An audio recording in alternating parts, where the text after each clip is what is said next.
Capítulo 79 Cárcere do Medo. Segundo o céu, 37.000 anos atrás.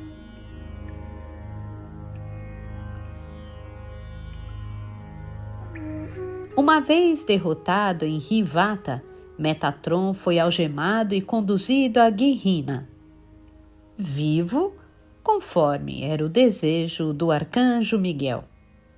No período anterior à queda de Lúcifer, o segundo céu servia, entre outras coisas, como prisão aos deuses etéreos, aos anjos rebeldes, aos netos de Behemoth e Terrom, às entidades perigosas e a qualquer um que desafiasse a soberania dos primogênitos.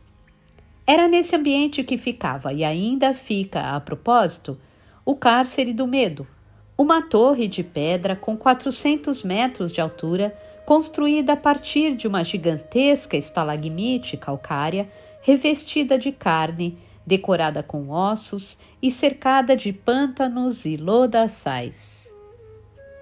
O dirigente desse complexo chamava-se Moloch, o Carrasco, um anjo careca de cabeça grande, olhos pretos, que sempre trazia à mão um chicote, normalmente usado para flagelar os detentos. Guiando sua presa, Ablon venceu o charco a pé através de um caminho de lama que contornava o manguezal. Moloch o esperava logo à entrada, apreensivo, como se aquela vitória fosse sua também, ansioso para trancafiar Metatron. "Bem-vindo, general", ele disse. "O príncipe nos alertou sobre sua visita. Deixe-o comigo. Seu prisioneiro está em boas mãos." "Não tenho dúvidas disso." E aquela época realmente não tinha. "Contudo, minhas ordens são para escoltá-lo até a cela." "E quem sou eu para questionar tal demanda?"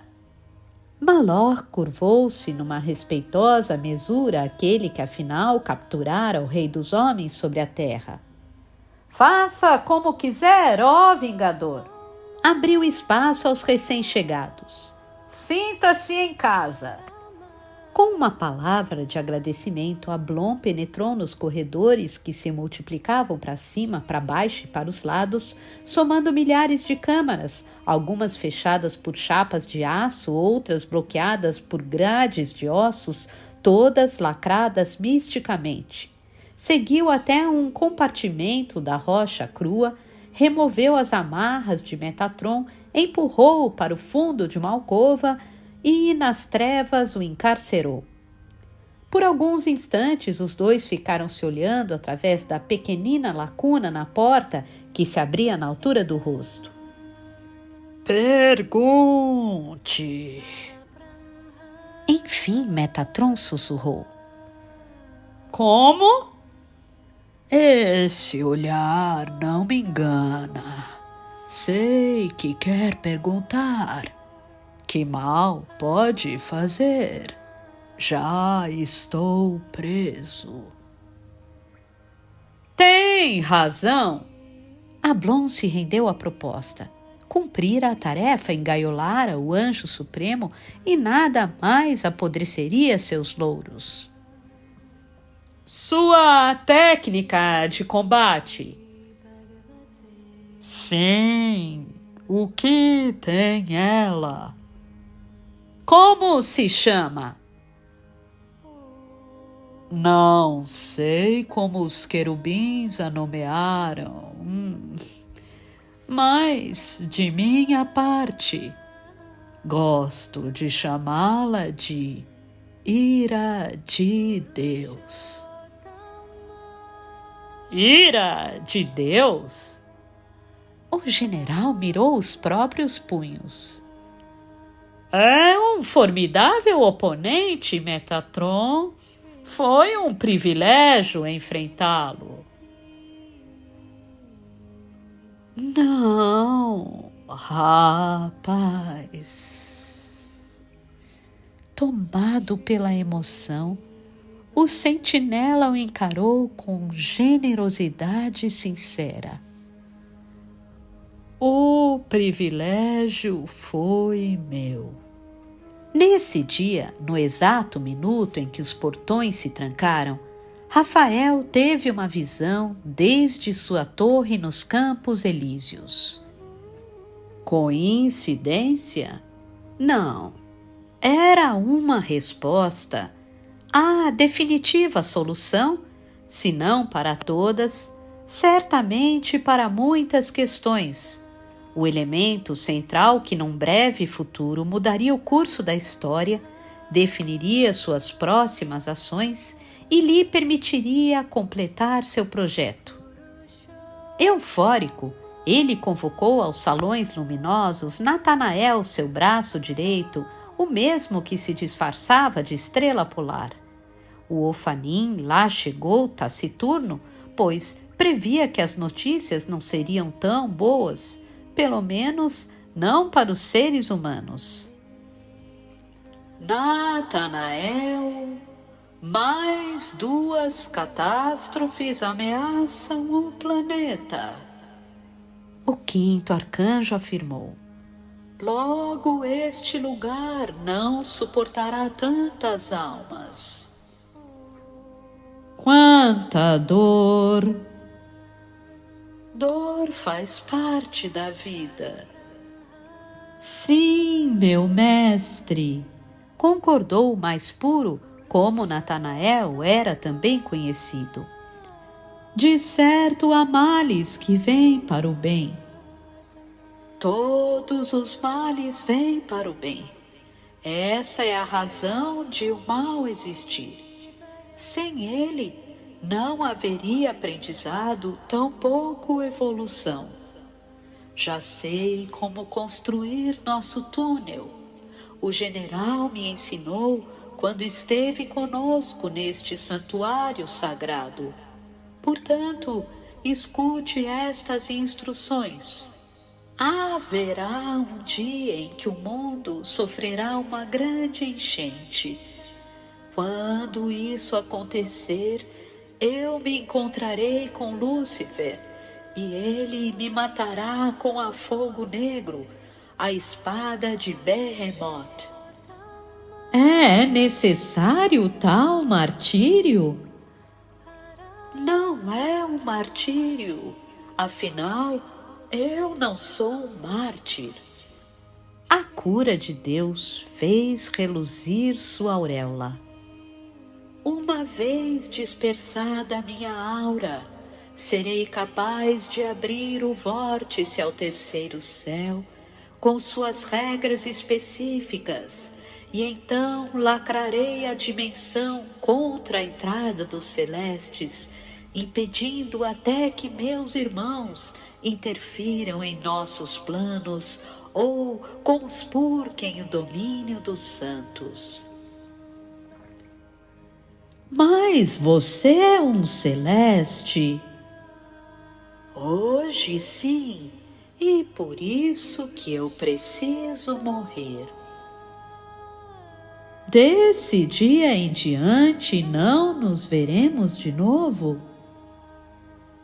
Nos veremos mais uma vez, contou Rafael, a silhueta brilhante, as asas douradas, o rosto ofuscante.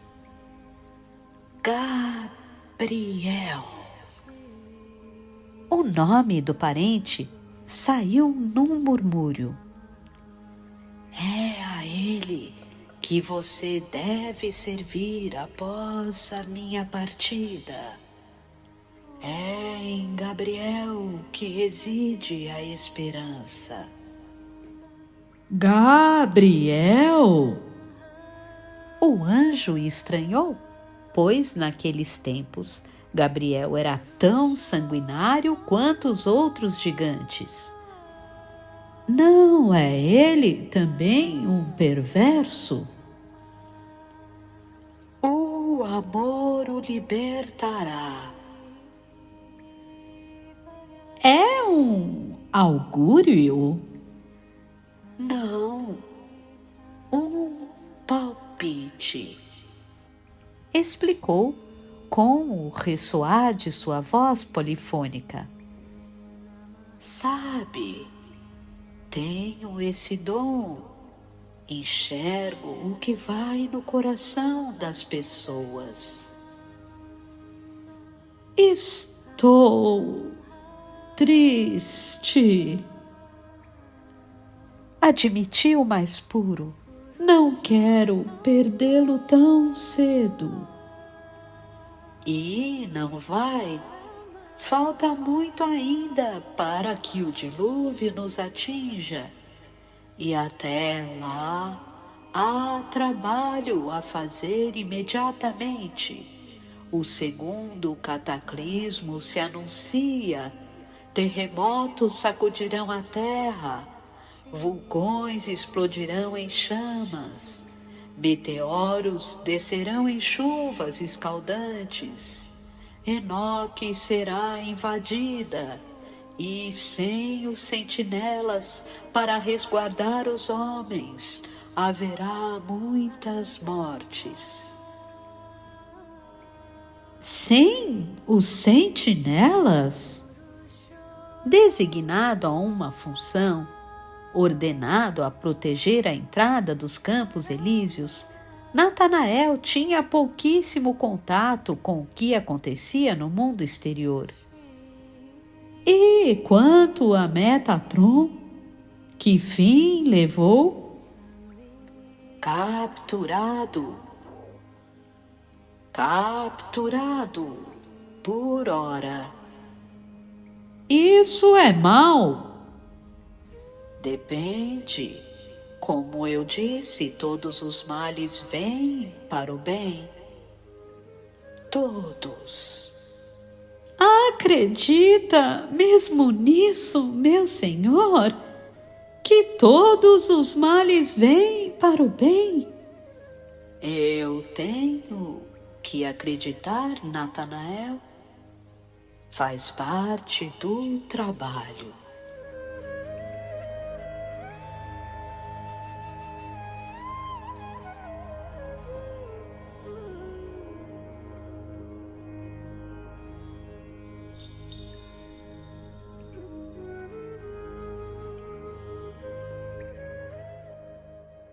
Capítulo 80 – Corações partidos.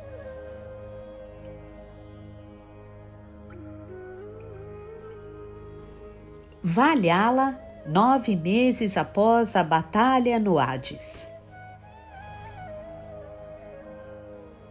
Desde a morte de Thrymr, desde a derrota dos gigantes, desde a queda de Niohorg, não se via em Asgard um inverno tão curto. Naquele ano, a primavera trouxe o cheiro de nozes, convidando os pássaros a cantarolar nas sacadas, os botões de flores a desabrochar, colorindo os campos, revivendo as colheitas, descongelando os lagos, as fontes e os rios. Caira deu à luz no primeiro dia da estação, em um dos quartos do palácio, amparada por Sif, guardada por Huraquim. O rebento que ela esperava era, na realidade, uma filha, uma menina, Rachel. O nome rendia uma homenagem, um tributo à garota que convivera com ela, que subira consigo ao Elísio, que a salvara no fim das contas. Já os Aesíris a batizaram de Joró, um outro termo para designar Midgard, isto é, o planeta Terra. Joró seria a deusa da terra, assim como sua mãe, Erja, a deusa do fogo, e como seu protetor, Pundr, o deus do trovão. Caira jamais se acostumaria a ser vista e tratada como divindade, mas sentia-se confortável e totalmente acolhida entre as valquírias, como nunca se sentira entre os exércitos de Gabriel. Um tipo de cumplicidade as unia e, enfim, ela compreendeu os motivos que levaram Daniel, em certo momento, a não querer abandonar seu posto. Daniel. Huraquim Eternamente apaixonado por Sif, também não tinha planos de se distanciar da rainha, e assim os dois resolveram ficar nos 9 reinos por tempo indeterminado, afinal os perigos não se haviam esgotado, muito pelo contrário. O anel dos Nibelungos se perdera e o deus Loki escapara com vida de Ovalor. Segundo os rumores, ele começara desde sua fortaleza em Niflheim a recrutar gigantes, lobos e toda sorte de feras para a grande batalha de Ragnarok, o crepúsculo dos deuses, o épico combate do fim do mundo que poderia começar a qualquer instante. Mas essa não era a única, nem a principal razão que levara a Kyra a se afastar tanto da Haled quanto dos 7 céus. Embora tivesse cumprido a missão, desobedecera a seu chefe ao se desviar do caminho. Era uma rebelde agora, uma pária, uma desertora. E havia Rachel, Joró, sua filha. Joró era a cria de um anjo e de uma sentinela. Ela mesma era uma sentinela, a última entre os 3.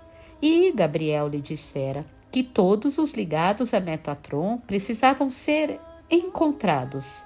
Seria razoável supor, então, que sua cabeça estivesse a prêmio e que regressar à Cidadela do Fogo fosse uma ação suicida. Pensando apenas em si, ela até se arriscaria, mas não podia arriscar o futuro de Joró, por isso Asgard seria sua casa daquele dia em diante. Não foi difícil se adaptar, nem para ela e muito menos para a menina, que como toda criança se molda facilmente à sua pátria natal. Só Urakin continuava aflito, como se carregasse uma lasca no peito. Certa noite, o guerreiro Macambúzio consultou-se com Kyra e ela lhe deu uma dica certeira que seria levada a cabo no dia seguinte. Quando o sol nasceu, o punho de Deus, os olhos pesados por conta da insônia, galgou as escadarias até o Glausheim, o último e mais alto salão do Valhalla.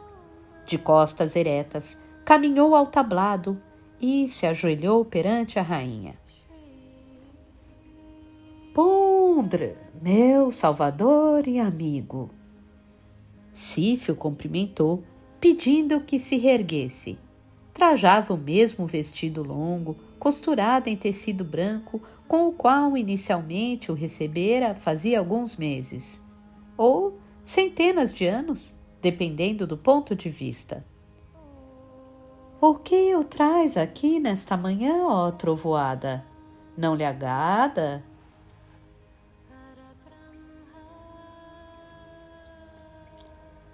Não lhe agrada o treino com os Einherjar? Me agrada imenso, ele respondeu encabulado.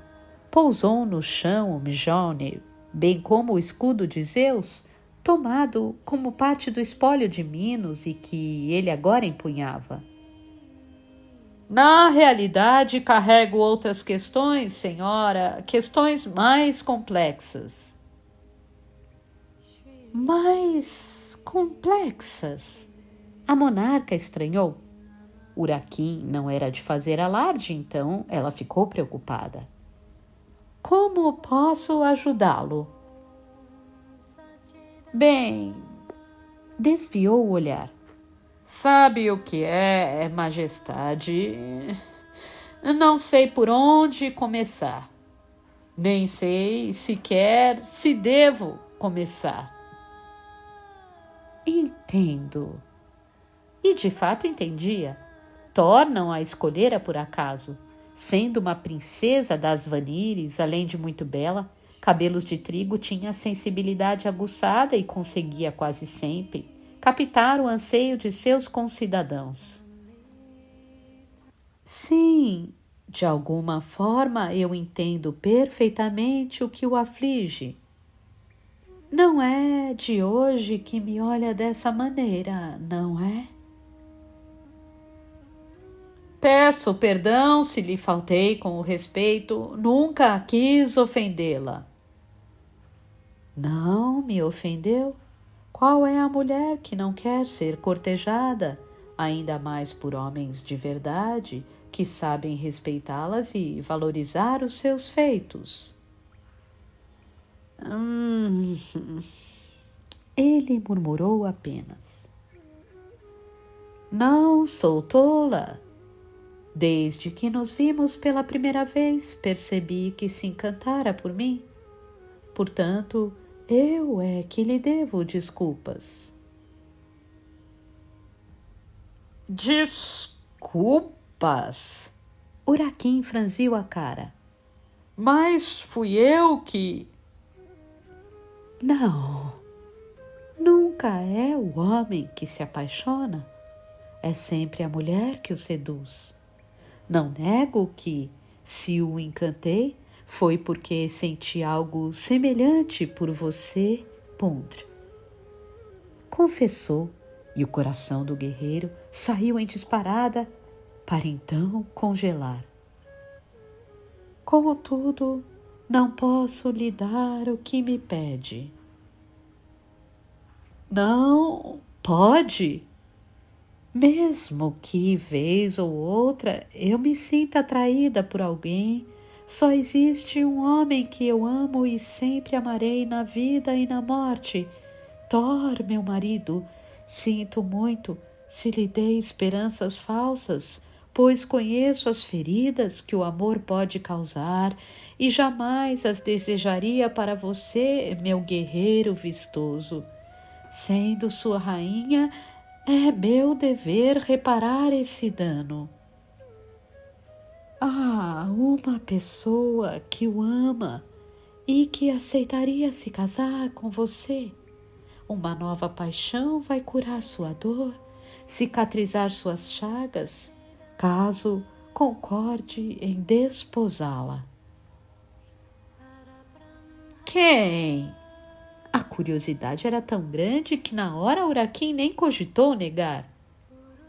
Quem seria essa donzela? Nunca desconfiou? Não. Não é propriamente uma donzela, não, mas do mesmo modo que você, ela também sofre. Sua união será muito forte.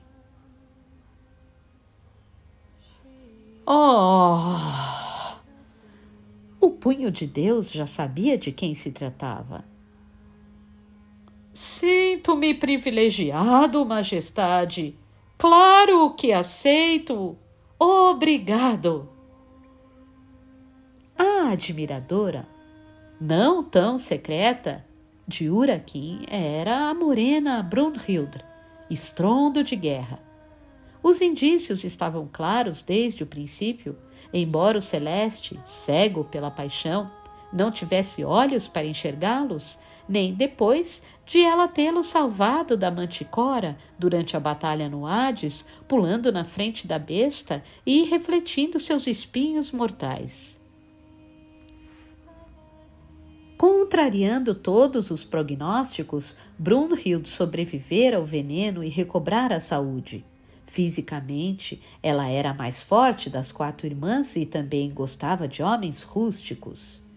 O que mais a atraíra em Uraquim, todavia, não foram os músculos, mas o caráter, sua retidão e seu comprometimento, dignos de um campeão.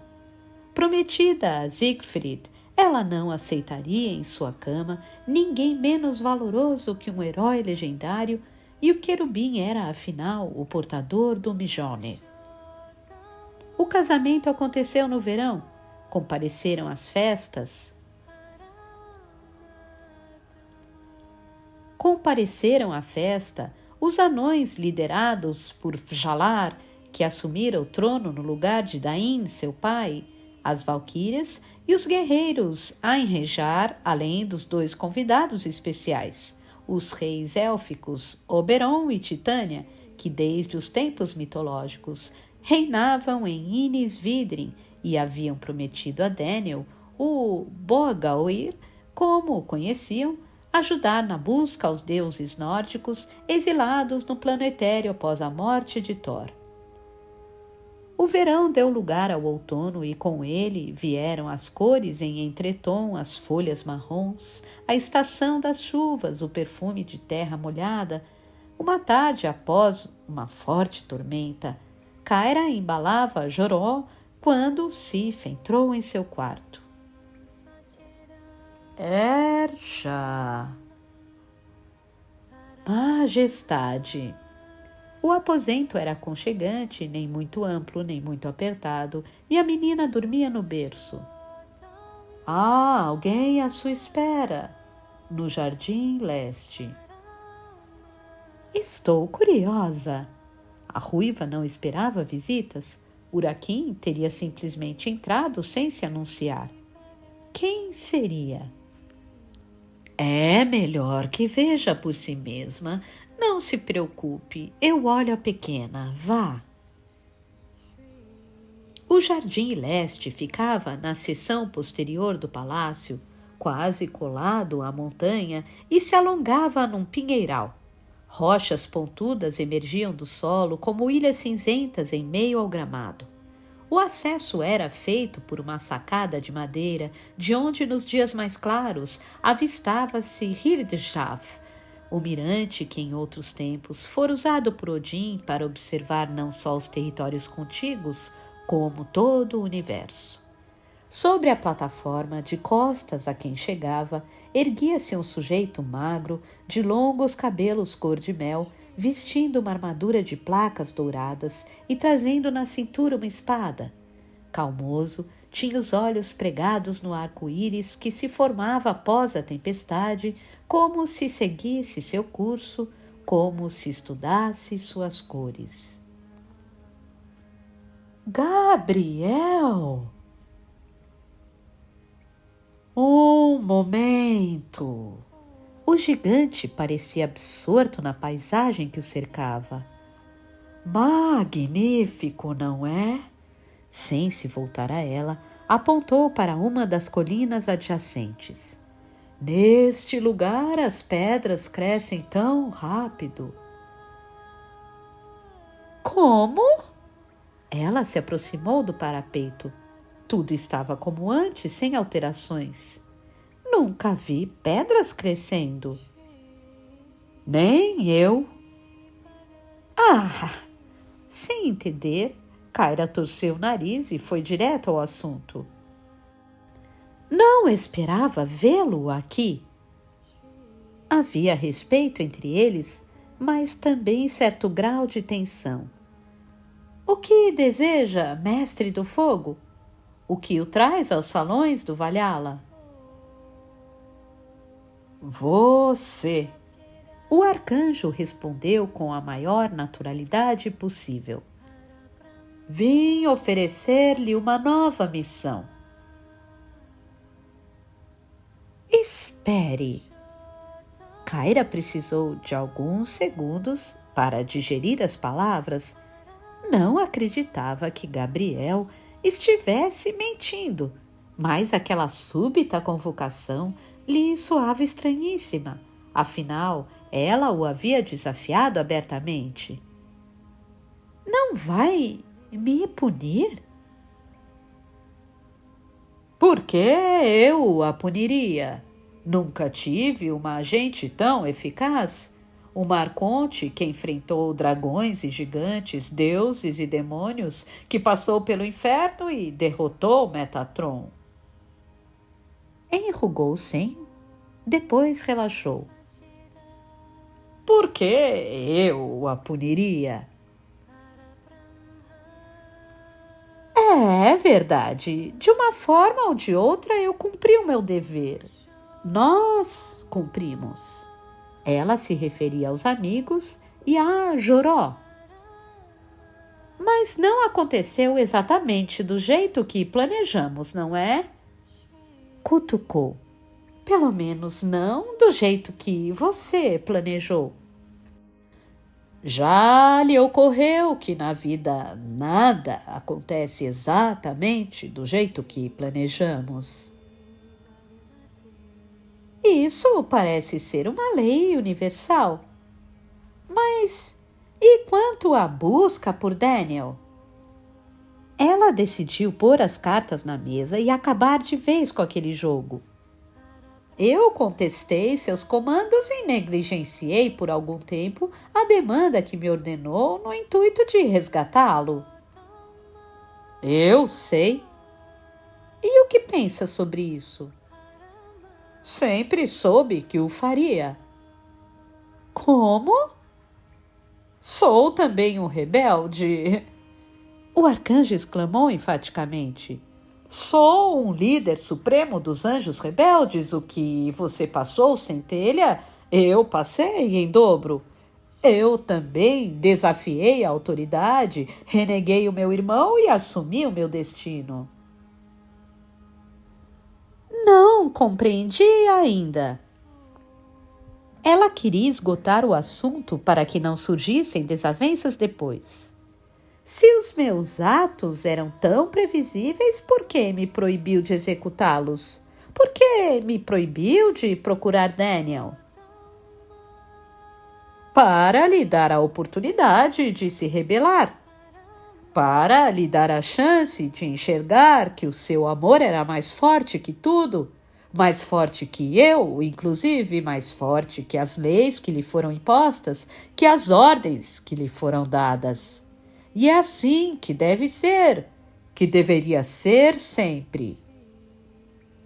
Desviou-se por um minuto e tornou a encarar a floresta.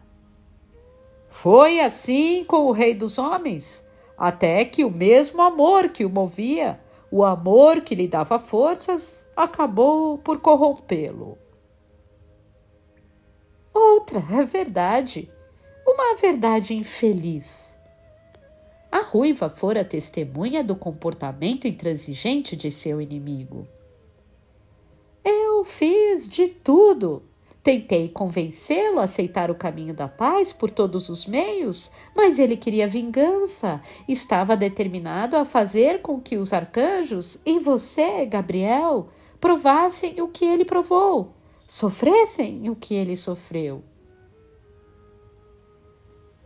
Se era esse o objetivo, o acaso se encarregou de cumpri-lo, não tenha dúvidas. Todos nós tivemos as nossas perdas.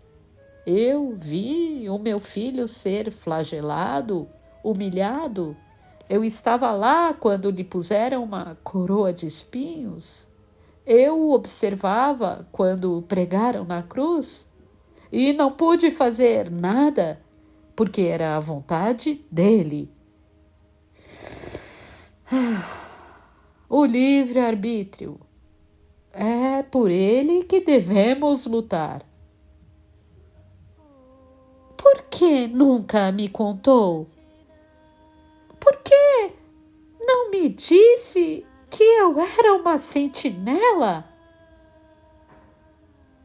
Não achei que fosse relevante, mas no final acabou sendo. Provavelmente você não teria se deitado com Daniel se soubesse que poderia gerar filhos em seu ventre. E, no entanto, foi esse o elemento que a salvou. Destino, não é? A ruiva sentiu-se mais calma. Mas e agora o que acontece? Metatron está morto e eu sou tudo o que sobrou da minha raça. Que utilidade tenho para os exércitos rebeldes? O que alguém como eu poderia acrescentar às suas fileiras? Em um ponto, o primeiro anjo tinha razão. Estamos a cada dia mais próximos do apocalipse. Quando o tecido da realidade começar seu regresso, legalistas e revoltosos se encontrarão e haverá uma grande batalha pelo domínio da Terra. O mesmo acontecerá nas dimensões paralelas entre os espíritos etéreos, como aqui em Asgard, que viverá o seu Ragnarok. Kyra, perceba, você é uma sentinela, uma celeste e também uma valquíria. Chegou a hora de encerrar a rivalidade entre anjos e deuses. Precisamos de você para negociar uma trégua definitiva. Com que propósito? Formar alianças? Não, para que cada um lute o seu combate. Ele retrucou assertivo. Como diplomata, você percorrerá o planetério e poderá também reagrupar os deuses nórdicos exilados. Eis o motivo pelo qual Sif concordou em me receber. Então Sif está de acordo? Totalmente. E quanto à minha filha e quanto a Joró? Cabe a você escolher quando visitá-la. Cabelos de Trigo planejava designar Uraquim como tutor da menina. Não confiaria em ninguém mais. No íntimo, Kyra sorriu. Joró tinha o seu sangue e o de Daniel e seria treinada no Valhalla por Uraquim e Brunhilde. O que mais uma mãe poderia querer? Se os meus dois senhores, você e Sif, concordam que eu parta nessa jornada, eu a aceito com o maior orgulho, mas tenho ainda uma pergunta. Sim? Por que era tão necessário que Metatron fosse morto? Porque eu não podia simplesmente prendê-lo ou castigá-lo? Ele não aceitaria a cadeia, tampouco faria um acordo. Esse é o problema quando alguém se torna um fanático, declarou o primogênito com grande pesar. Miguel pensa que usei você como arma secreta para acabar com a disputa particular entre mim e ele, mas a questão é que, para Metatron, o próprio desejo de vingança tornou-se secundário. O seu plano era tomar o controle do planeta e governá-lo como um deus, e isso eu não posso permitir. Por quê? Porque só existe um deus, e ele não usa barba, não se senta em tronos elevados, nem constrói fortalezas impenetráveis. Chame-o como quiser, procure-o onde quiser, porque no fim só você pode encontrá-lo. E onde está o seu Deus agora? O meu? Ele se surpreendeu com a pergunta, estendeu o dedo para uma determinada colina e disse: neste momento, naquela pedra. E retomou a postura reflexiva. Magnífico, não é? Arriscou um sorriso. Como cresce rápido! Naquela noite, Kyra deixou o Valhalla, aceitando mergulhar de corpo e alma na tarefa proposta tanto por Sif quanto por Gabriel. No entanto, tratando-se de uma missão tão importante, ela se viu no direito de fazer uma exigência. Só uma. E foi atendida. Quando Joró completou 10 anos de idade, Uraquim a levou ao topo de Hildiscav, de onde era possível contemplar todo o reino. Lá, sobre o pontão, erguiam-se 4 pedras rúnicas semelhantes aos dólmens da Europa pré-romana. Sob uma delas, repousava o corpo de Odin, pai de todos. Na segunda, descansava o cadáver de Thor, deus do trovão. Na terceira, haviam sido depositados os restos do herói Siegfried. E no quarto megálito, lia-se exatamente o seguinte: aqui jaz Bogdair, capitão dos Aesires, originalmente Daniel, o anjo exilado, portador da Notung, matador de dragões, marido de Erja, fogo de Odin, pai de Joró, filha da terra. E logo abaixo, a centelha pediu para incluir em letras garrafais a mesma frase encontrada na lápide de todos os soldados do mundo, aqueles com os quais seu esposo lutara, aqueles que ele tanto se esforçara para se tornar. Morto em combate.